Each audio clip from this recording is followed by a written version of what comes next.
Good morning to all my dear students. आज आप सभी लोगों के समक्ष मैं स्ट्रक्चर ऑफ डाइजेस्टिव सिस्टम लेकर आ चुकी हूँ, जिसके अंतर्गत आपको ह्यूमन डाइजेस्टिव सिस्टम के बारे में बताऊंगी।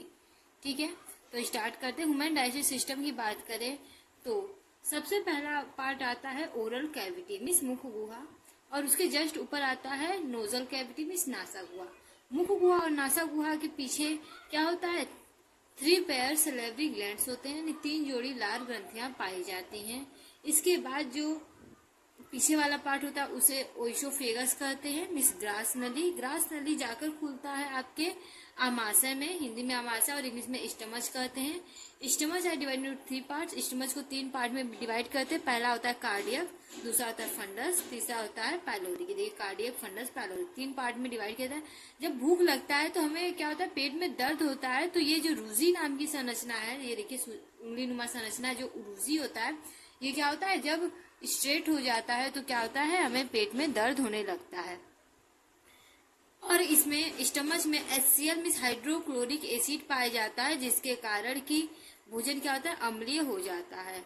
और आप सभी लोग पता है कि अम्लीय भोजन क्या होता है? छोटी आंत द्वारा उसका एब्जॉर्प्शन नहीं होता, तो उसको क्या करता है? छारी बनाने के लिए लीवर क्या करता है कि पित्त रस का स्त्रावण करता है, अर्थात बाइल जूस का सिक्रेशन करता है, और बाइल जूस जाकर इकट्ठा होता है गॉल ब्लैडर में। ठीक है, जैसे ही भोजन क्या होता है कि पाइलोरी रीजन से नीचे जाता है तो वहां पर क्या होता है? छोटी आंत आती है। छोटी आंत का ड्यूडिनम पार्ट आता है। ड्यूडिनम पार्ट के ठीक ऊपर पैनक्रियाज होता है, इसे मिक्स ग्लैंड बोलते हैं। ठीक है, ये हार्मोन्स और एंजाइम दोनों का सिक्रेशन करता है। ठीक है, ड्यूडिनम से नीचे वाला पार्ट जो छोटी आंत, ड्यूडिनम जो है छोटी आंत की मीन्स स्मॉल इंटेस्टाइन का पार्ट है।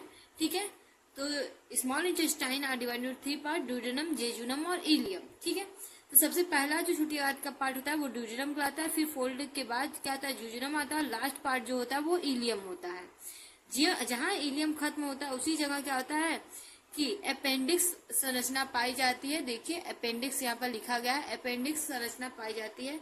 कुछ लोगों में अपेंडिसाइटिस किया जाता है, अर्थात अपेंडिक्स को काट कर निकाल देते हैं। ये अवशेषीय अंग है, इसका हमारी बॉडी में अब कोई यूज नहीं है।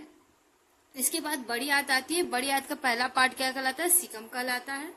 ठीक है, इसके बाद कोलन कहलाता है। तो देखिए ऊपर की ओर जा रहा है तो ये क्या है? Ascending colon. फिर यहाँ पे आता है आपका ट्रांसवर्स कोलन, और यहाँ पर आता है डिसेंडिंग कोलन। ओके, और इसके बाद कोलन के बाद क्या होता है? देखिए यहाँ पर लिखा गया large intestine are divided into 3 part, caecum, colon, rectum. ठीक है, इसके बाद रेक्टम में जाकर क्या होता है कि जो अपशिष्ट पदार्थ है वो इकट्ठा रहता है और एनस के थ्रू बॉडी से बाहर निकाल दिया जाता है। आशा करती हूँ आप सभी को ये चित्र समझ में आया होगा। Okay, thank you.